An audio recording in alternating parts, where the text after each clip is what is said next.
This episode of the What's Happening Delco podcast is sponsored by Delco Meets for Business. Check us out on Meetup at Delco Meets, the number 4 business, and attend one of our incredible networking events. Be sure to register, and we'll see you there.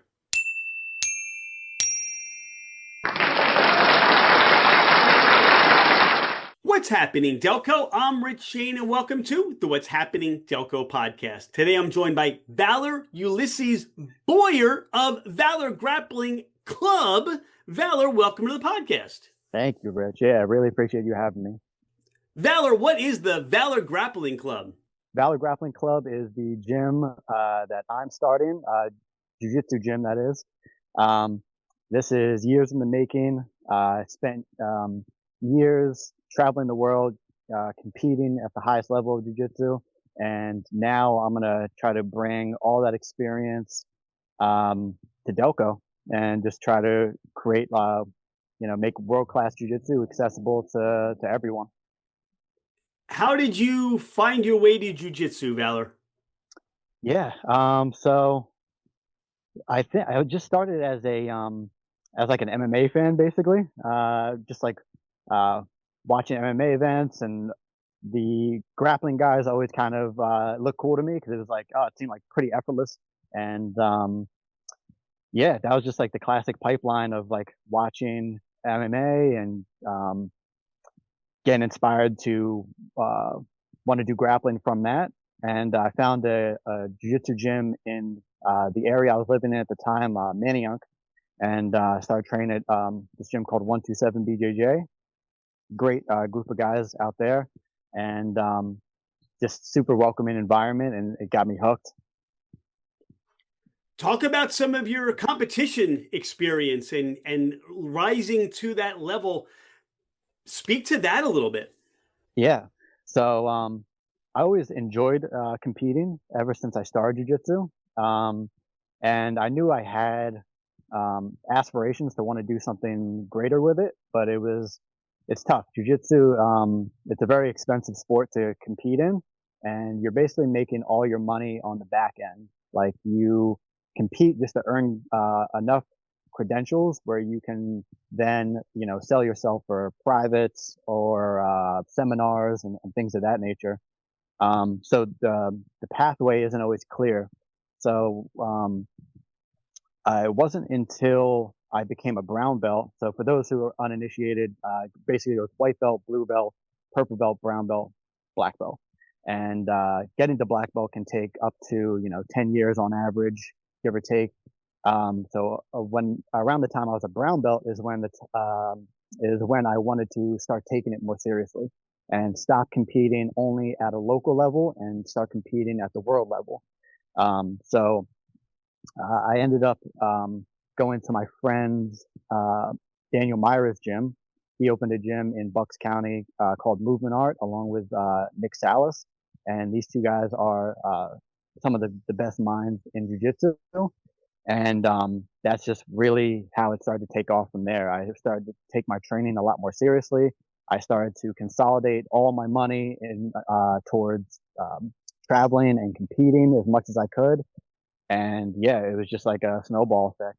Little by little, I scrapped my way through brown belt and ended up becoming the #1 ranked brown belt in my weight class, #4 pound for pound, and got my black belt. Went from there and was able to accomplish a good amount of black belt.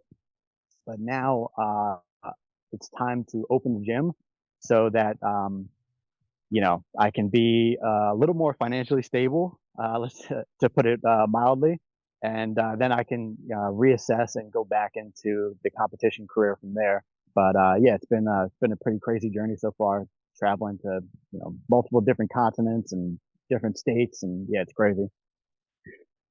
When is that big grand opening for Valor Grappling Club? So we're hoping for some time at the end of the month. Some work was done in the space, but it wasn't done completely up to code. So they had to go back and fix some things and just cross their T's, dot their I's, and yeah. So I'm pretty confident that final work is going to get done soon, and we are going to have like an open house slash open mat type of deal um, closer to the end of the month, and then we'll have our first day not too long after that, and then of course we'll have a bigger grand opening ceremony once we're a little bit more established, maybe a month in or so. So yeah, definitely. If people are interested, just keep track of the Instagram, Valor Grappling Club, and of course, update it from there. Valor, what can people expect when they train with you, and what are your mindsets? What are your fundamentals that you're looking to instill with your clients and those that are excited about training jiu-jitsu? Yeah. So I really just want to create as welcoming an environment as I can.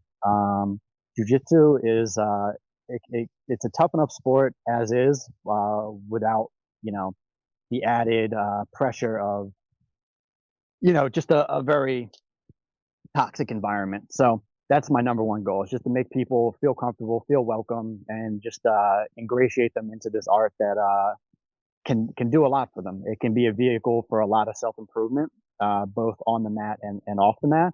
And that's the number one thing I took away from my first gym in Manayunk. They weren't the coach Eamon. He does it as a passion project. He has a full time job, wife and kids, but he just loves jujitsu enough to want to run classes a few times a week.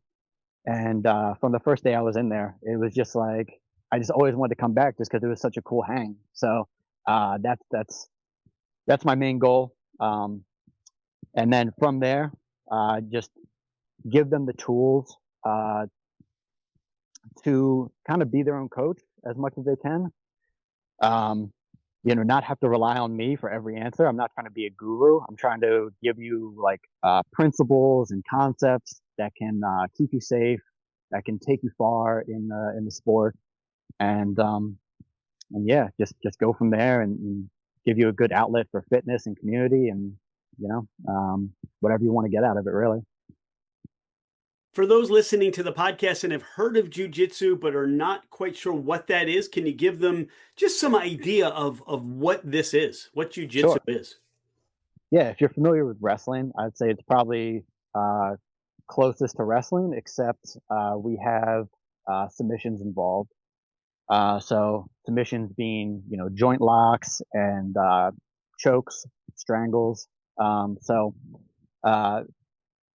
yeah, it's a complete grappling martial art. So the striking is not really a part of the sport side of things. Like if you get into the self defense street side of things, you can incorporate some strikes. But that's what makes the sport side so great, is because you can pretty much, because there are no strikes, you can pretty much train at nearly 100% if you're going with someone that you trust, and it doesn't take, a huge toll on your body, relatively speaking, compared to, boxing. If you're going 100% with someone, you get knocked out, you're probably out of commission for 6 to 8 weeks or something like that.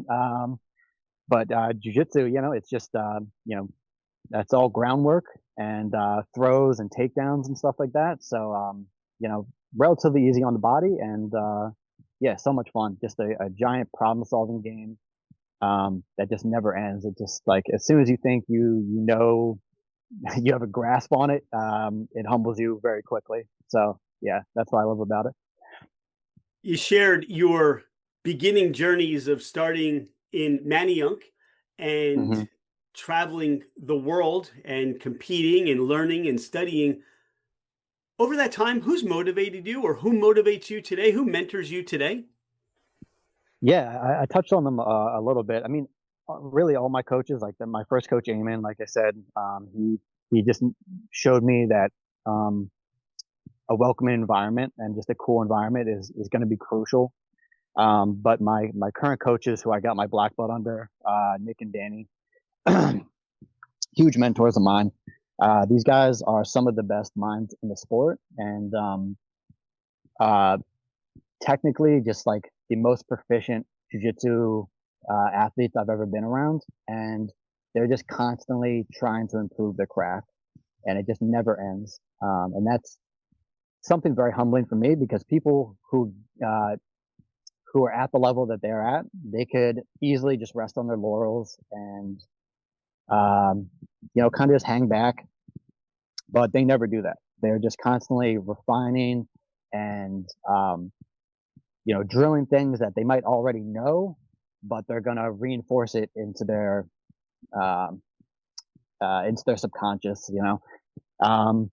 So I think, yeah, those two have had a huge influence on my game, and then just also just great people. So yeah, I say yeah, Nick Saus and Daniel Myra for sure. And then if we're talking about people um, who I know decently, but I don't know as well as Nick and Danny. I'd say Mikey Musumeci is another one who's he's like probably the top athlete in the sport right now, and he gave my coaches their black belt. So he indirectly has had a huge influence on my game as well, and just another one who's constantly working to improve his craft and just a tireless worker. So yeah, I'd say those three guys and my original coach probably the most influence on me for sure. The impact of what you speak about with jujitsu and how you talked about this is who gave this person their black belt and then they Mm, bestowed that, and the training and the fundamentals and the principles continue to be passed down from person to person. It's a very much a contact and relationship discipline, and that is really, it's really interesting to hear how that works, that one person or one fundamental um, perspective, and then it just keeps getting handed down, maybe refined over the years. And you now get to, with Valor Grappling Club, you now get to hand over those next belts, right? And yeah, those next stars, or even somebody that just wants confidence and certain things. Talk about what those that jiu-jitsu, what it brings to people, what it means to people as they start to get involved. yeah. So I think anytime you can you can work at something and see improvement, that gives you a lot of confidence going forward into whatever you're going to do. Uh, when you're on the mat and you're starting off at first, everything just seems totally foreign. You don't know how to move your body at all. And then little by little, everything starts to come together and you piece things together little by little. And you're hitting techniques that seemed so out of reach at first. Um, and then you're having more success, sparring against people who outweigh you by 50, 60, 100 pounds. Um, and then it never ends. It's just a snowball effect. And I think once you kind of see that um, come to fruition in jujitsu, you realize that it's really like that with anything. Whether you're in real estate or if you're, you know, med school or something like that. If you just put the work in and um, stay disciplined, like you will see the fruits of your labor pay off eventually. And sometimes it happens subconsciously. You just like, oh, I'm, getting the answers to this question immediately, whereas before I had to really think about it and second guess myself all the time. But yes, I think jiu-jitsu is really powerful in that way because the belts are fine. Um, People get a little hung up on the belts, but they're really just a byproduct of all that knowledge that you're taking in at a time, and it's just kind of a way to symbolize steps that you've taken in that journey. So yeah, I think it can be a really strong vehicle for self improvement in that way for sure. What is the location of Valor Grappling Club? Yeah, we're in the Dutton Mill Shopping Village. It's going to be in the same plaza as Pack Fitness.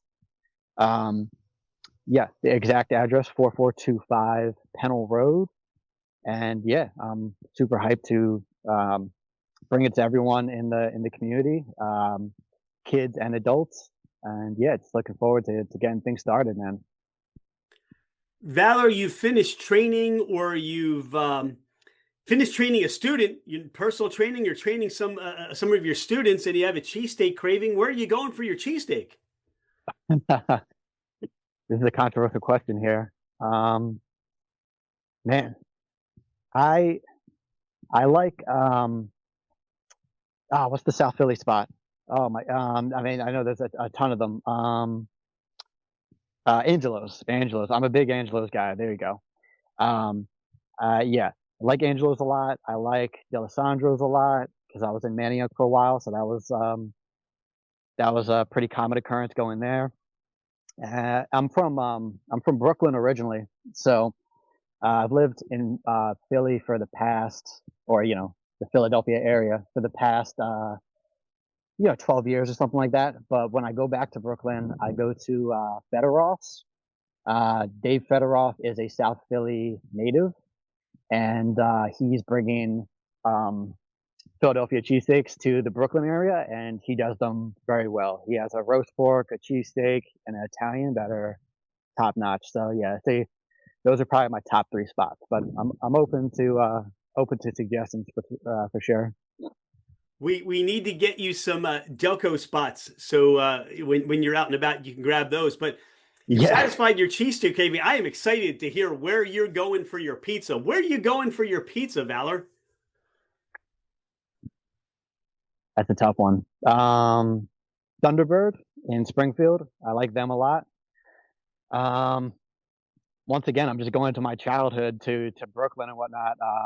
Luigi's is really good in Park Slope. Um, Man, I'm sure there are names that if you said them, uh, I would snap into action here. Once again, Angelo's though. Angelo's has really good pizza as well. And they're only, like 15, 20 minutes from here. So it's pretty close. But, where do you recommend for pizza around here? Well, I always tell people listen to the What's Happening Delco podcast because our guests come up with some great ones and ones that we've tried because we hadn't tried before. So that's always a good plug for going out for pizza. This portion of the What's Happening Delco podcast is brought to us by Taft Treats. That's TAFF Treats. Now, Taft Treats makes some amazing freeze-dried delicacies. You're going to love them. Order from their website at tafttreats.com. But what they want to know, Valor, is what do you like on your pizza? I'm pretty simple. Pepperoni, we're good there. We can stop right there, pepperoni. But if we want to feel like we're doing something quasi healthy, we can throw some spinach on there, you know, make ourselves feel good for the day. But yeah, I think that's about it. Just pepperoni. I'm good to go. Pretty simple. Where are you stopping for your convenience store needs? Wawa, Royal Farms, or Sheets? I'm a Wawa guy, yeah, for sure. Sheets is trying to take over there. They're getting very bold in their advertising campaign and moving in right next to Wawas and whatnot. So it's gonna be a battle here in Delco pretty soon. I think when you hear about, the way you point that out, if you don't have game, you just keep yelling, right? I guess so, yeah. You think they're trying to overcompensate? I would say overcompensating is a good way. Okay, gotcha. You're a Wawa guy. I'm taking it, huh? This is Delco after all. True. Yeah, fair enough. Yeah. Valor, how do you describe Delco to someone who's never heard of it or has never been here before? Man, it's like such an eclectic mix of different cultures. Some of it is like very hoity-toity and a little bit snobby, and then there's parts of it that are more like down to earth, working class vibes. It's like anything and everything. It's a pretty big county, I want to say, and yeah, I don't know. I'm still trying to figure it out myself. I've only been in Delco since 2020. We got a house out here in Fulcroft, and yeah, I really like it. Like the neighborhood is super cool. We have a guy next door who's like the unofficial block captain. He's like been here for I don't know his entire life basically, but he's just like uh super super cool, super chill, and just like looks out constantly. I have people coming through to my house all the time for private lessons and training sessions, and he's always out there just kind of like scoping them out a little bit and looking at them, and not in a bad way, but um, if anything ever did happen, I know Pete next door, he's got their eyes on them, he's got their license plate number already. So yeah, very tight knit community as far as where I'm living. Yeah, I like it. I really love your perspective. You've been here a while, but you're still getting the whole flavor of what Delco brings and what Delco means. Yeah. After we go and train at Valor Grappling Club, where are you going? Where are you taking your out of town guests or visitors to give them that Delco experience? Yeah, because all right, so this is another tough one because I'm opening in Aston, um, but I don't really know Aston that well yet. It's 20 minutes from me, so that's what I was really looking for is what is within like 20 minutes of me. Because where I train normally is in Bucks County, so with traffic, that's usually like an hour and a half commute. So that's rough. Um, so yeah, that was like my list. All right, so what's close by within 20 minutes that doesn't have too much competition around it, too much jiu-jitsu competition, and what has good family demographics that can support a gym. So I landed on Aston. Seemed like a great spot, but I'm still trying to learn the ins and outs of it. Nearby, there's right next door. There's Wolf Sandwiches, which I've heard good things about. I've had one of their sandwiches already. It was really good. So looking to explore more of their menu for sure. People tell me Zach's Hamburgers really good. I know they have a few different spots in Delco. I just haven't gotten around to it yet, and that's definitely on my list. So I think we're gonna go hit Zach's and Wolf's, and then go from there, and then open to whatever suggestions after that. Yeah. I'll tell you what, Valor, we're going to train hard, we're going to eat hard, and we're Oh just yeah. going to, yeah, I can tell right away. This is going to be a great tour as you discover some spots in Delco to take friends or family. Dude, Valor, that's the justification for training hard. Like you go in there, you burn a bunch of calories, you sweat really hard, and then now you can eat whatever you want the rest of the day. It's all a wash after that. Yeah. Valor, is there anything we haven't spoken on the podcast yet so far that you want listeners to know more about you or more about Valor Grappling Club? No, I mean, pretty, um, yeah, we pretty much well covered it, but, I just want everyone to know that like it can feel daunting. Like if you just see videos of training clips, it can feel daunting to step in on your first day. But um, the environment that I'm going to create is one where not only is it welcoming, but no one's going to be trying to take your head off. We're not trying to hurt anyone, injure anyone. Like we need our training partners. It's crucial to take care of our training partners. So, yeah, we're going to take care of everyone who comes through the door. If I see any sort of, situation popping up where someone is, going too rough on it, someone new, I'm going to nip that in the bud right away. I don't care how experienced someone is, if they're a black belt or white belt.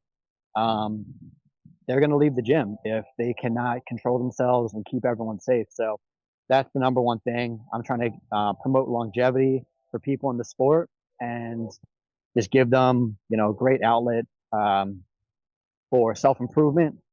Um, and yeah, I just really hope people come through, check it out, and let jujitsu do for them as much as it's done for me. I love your passion. I love your focus and energy for what you want to train and bring to Delco. Thank you so much for being a friend of What's Happening, Delco. Grateful for your time. Really can't wait to watch the impact that you make on our community and how you improve the lives of others. So again, thank you for your time today, and we look forward to stopping by Valor Grappling Club to see what this is all about. Man, can't wait to have everyone. And yeah, thank you so much, Rich. And yeah, we'll do it again soon sometime once things are up and running. Awesome. Thanks, Valor. So, thank you so much. Take care. Hey, it's Rich. Thank you so much for being a listener to the What's Happening Delco podcast. I appreciate you taking the time out of your day to learn more about the people and businesses in our community. I've been a real estate agent for over 25 years, working with first-time home buyers to last-time home sellers. As a listener of the podcast, my gift to you is a complimentary 1-year American Home Shield home warranty. This is for buyers and sellers that I help. If you're looking to move anywhere in the United States, I have you covered with an amazing network of real estate agents. I look forward to hearing from you. My direct line is 215-313-3777, or you can email me at rshaneremax@comcast.net. Oh, by the way, I am never too busy for any of your referrals.